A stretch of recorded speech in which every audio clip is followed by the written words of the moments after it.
ಶಿರಾ ಅಮರಾಪುರ ರಸ್ತೆ ಕಾಮಗಾರಿ ವೀಕ್ಷಿಸಿದ ಶಾಸಕ ಜಯಚಂದ್ರ.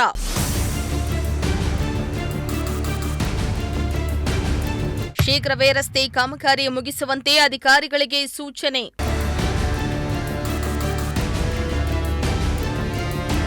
ಶಿರಾ ಅಮರಾಪುರ ಮಾರ್ಗ ಮಧ್ಯೆ ಭೀಕರ ಅಪಘಾತ ಸಂಭವಿಸಿ ಇಬ್ಬರು ಮೃತಪಟ್ಟಿದ್ದು, ಅವೈಜ್ಞಾನಿಕ ರಸ್ತೆ ಕಾಮಗಾರಿಯಿಂದ ಅಪಘಾತ ಸಂಭವಿಸ್ತಾ ಇದೆ ಎಂದು ಆರೋಪ ಕೇಳಿಬಂದಿತ್ತು. ಈ ಬೆನ್ನಲ್ಲೇ ಇಂದು ಶಿರಾದ ಶಾಸಕ ಟಿಬಿ ಜಯಚಂದ್ರ ಮುದ್ದರಂಗನಹಳ್ಳಿ ಬಳಿ ಶಿರಾ ಅಮರಾಪುರ ರಸ್ತೆ ಕಾಮಗಾರಿಯನ್ನ ವೀಕ್ಷಿಸಿದ್ರು. ಈ ವೇಳೆ ತಾಲೂಕು ಪಂಚಾಯಿತಿ ಇಒ ಹರೀಶ್, ರಾಷ್ಟ್ರೀಯ ಹೆದ್ದಾರಿ ಎಡಬ್ಲ್ಯೂ ಲಕ್ಷ್ಮೀಕಾಂತ್, ಮುಖಂಡರಾದ ಗಂಗಾಧರ್, ಮಧುಸೂದನ್, ಪುಟ್ಟರಾಜು, ಆನಂದ್, ರಾಮಕೃಷ್ಣಪ್ಪ ಸೇರಿ ಹಲವಾರು ಮಂದಿ ಜಯಚಂದ್ರಗೆ ಸಾಥ್ ನೀಡಿದ್ರು.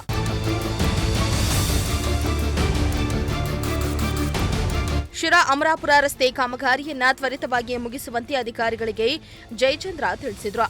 ಈ ವೇಳೆ ಮಾತನಾಡಿದ ಜಯಚಂದ್ರ, 31 ಕೋಟಿ ವೆಚ್ಚದಲ್ಲಿ ಕಾಮಗಾರಿ ನಡೀತಾ ಇದೆ. ವಾಹನ ಸವಾರರು ಸಹಕಾರ ನೀಡಬೇಕಾಗಿದೆ. ರಾಷ್ಟ್ರೀಯ ಹೆದ್ದಾರಿ ಗುಣಮಟ್ಟದಲ್ಲಿ ಈ ರಸ್ತೆ ಕಾಮಗಾರಿ ನಡೆಸುವಂತೆ ಅಧಿಕಾರಿಗಳಿಗೆ ಸೂಚಿಸಿದ್ದೇನೆ ಎಂದಿದ್ದಾರೆ. ವಿಮಾನ ನಿಲ್ದಾಣ, ಕ್ರಿಕೆಟ್ ಸ್ಟೇಡಿಯಂ ಶಿರಾಗೆ ಕೈ ತಪ್ಪಿಲ್ಲ, ತಪ್ಪೋದೂ ಇಲ್ಲ. ನಾನು ಗುರಿ ಇಟ್ಟರೆ ಸಾಧಿಸುವ ತನಕ ವಿರಮಿಸುವ ಮಾತೇ ಇಲ್ಲ ಎಂದಿದ್ದಾರೆ.